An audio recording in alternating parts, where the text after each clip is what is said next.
Hello everyone, I hope you all are fine and safe. Last 3 days में मैंने आप सबके साथ शेयर करी preparation and revision strategy to score 80 plus marks in CA foundation accounts paper, 60 plus in CA foundation law BCR, 80 plus in CA Foundation Maths LR and Stats paper, and today I will be sharing with you the preparation and revision strategy to score 80 plus marks in CA Foundation paper number 4 Business Economics and Business and Commercial Knowledge.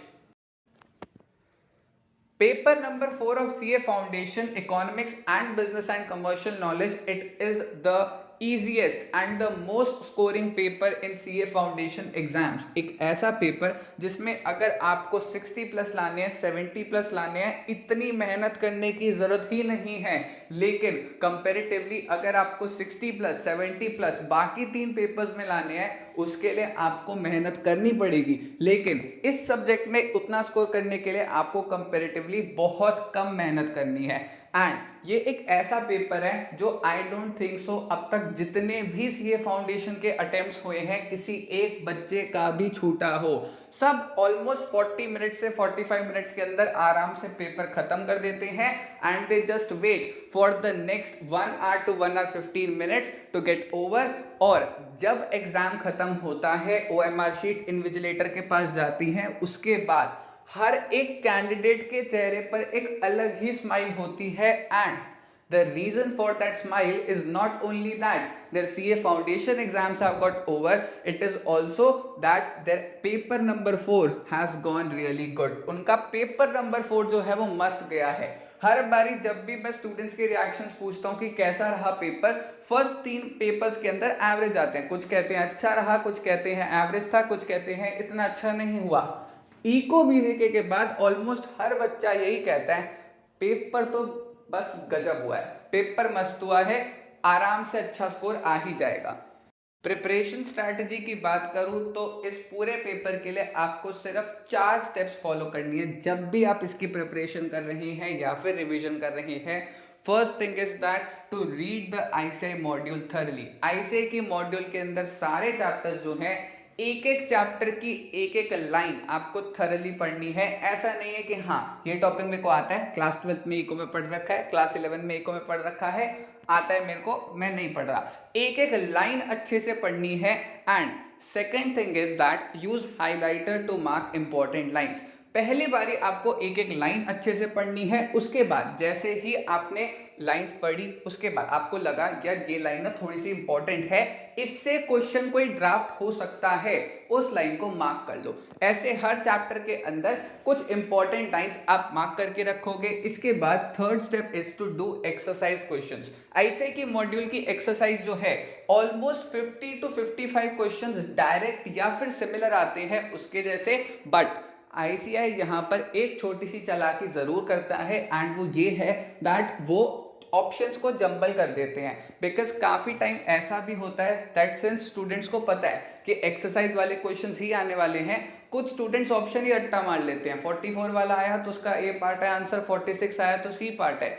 इस चीज को avoid करने के लिए ICAI काफी बार options jumble कर देता है। तो ये रट्टा मारने वाली स्ट्रैटेजी मत देखना, जस्ट क्वेश्चंस को सॉल्व करना, जो भी है पढ़ लेना एटलीस्ट एक बार, ठीक है। Next thing is to read the marked lines 2-3 times. जो भी लाइंस आपने इंपॉर्टेंट मार्क करी हैं हाइलाइटर से चैप्टर के अंदर, उसको आपको 2-3 बार पढ़ना है। उनसे आप कुछ स्पेशल क्वेश्चंस ड्राफ्ट कर सकते हो। आपको लगता है कि हाँ इस लाइन के बेस पर ये क्वेश्चन ड्राफ्ट हो सकता है, उसे कॉपी पर लिख कर रख लो। And the time when you have the last 1.5 day, तब आपने जब इंपॉर्टेंट लाइंस पढ़ ली एक बार, एक्सरसाइज के क्वेश्चंस कर लिए एक बार, उसके बाद वो नोटबुक खोलना एंड उस नोटबुक में जो भी क्वेश्चंस आपने ड्राफ्ट करके लिखे हैं वो भी पढ़ लेना।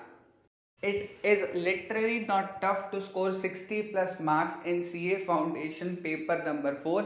60 plus तो हर किसी के आ जाएंगे। एंड अगर आपने वो चारों स्टेप्स अच्छे से फॉलो कर लिए हैं, आपके मार्क्स 90 प्लस 95 प्लस आने से भी लिटरली कोई नहीं रोक सकता।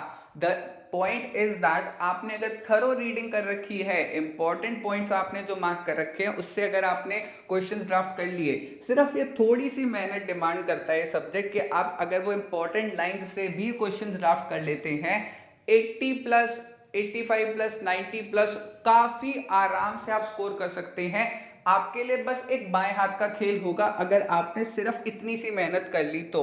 एंड अगर आपका स्कोर इस सब्जेक्ट में भी 60 प्लस नहीं आता है तो आपको फिर ये समझना चाहिए दैट आपकी प्रिपरेशन में कुछ कमी चल रही है। आप इन स्टेप्स में से किसी एक स्टेप को अच्छे से फॉलो नहीं करोगे तो हो सकता है आपके स्कोर जो है वो 60 से कम रहे। एंड इको बीसीके के अंदर 60 से कम लाना भी पाप से कम नहीं है, बिकॉज अगर खुद आईसीएआई आपको अपॉर्चुनिटी दे रहा है कि जा बेटा भंडारे में बट रहे नंबर ले ले, तो उस टाइम तो आपको दोनों हाथ फैला के नंबर लेने चाहिए। जब ये सब्जेक्ट इतना स्कोरिंग है तो आपको अपना बेस्ट देना चाहिए that you score very well in this subject, so that इस सब्जेक्ट में तो मार्क्स अच्छे आए ही आए, उसके साथ साथ आपका ओवरऑल स्कोर भी बेटर हो जाए। अब टाइम मैनेजमेंट की जो बात मैंने पिछले 3 पेपर्स में करी थी दैट आपको एक्यूरेसी के साथ साथ टाइम मैनेजमेंट पर भी ध्यान देना है दैट आप पेपर ऑन टाइम कंप्लीट कर सकते हैं या नहीं, इसके लिए फुल सिलेबस टेस्ट देना बहुत ज़रूरी है। लेकिन इको बीसीके के पेपर में आपको टाइम मैनेजमेंट की तो दिक्कत आती है नहीं, लेकिन एक्यूरेसी टेस्ट के लिए आप टेस्ट तो पूरा कंप्लीट कर ही पाओगे, आप पूरा पेपर कंप्लीट कर लोगे आराम से 2 घंटे के अंदर। लेकिन ये टेस्ट करने के लिए कि आप पेपर जो कर रहे हो उसमें से ठीक कितना कर रहे हो, in order to check your accuracy you should at least give 1 full syllabus test. एक फुल सिलेबस टेस्ट भी दे दो तो चल जाएगा इको बीसीके में। And more important thing is that you should do past papers, memory based past paper आपको मिल जाएंगे कुछ वेबसाइट्स पर, आप वो पास्ट पेपर्स लो एंड उनमें देखो जो questions important lines of different chapters से ड्राफ्ट हुए हैं, वो क्वेश्चंस कैसे ड्राफ्ट हुए हैं, बिकॉज उससे आपको आइडिया मिल जाएगा कि आपको जो एक छोटी सी नोटबुक बनानी है जहां पर आप इंपॉर्टेंट लाइंस से क्वेश्चन ड्राफ्ट करोगे वो किस लेवल के होने चाहिए।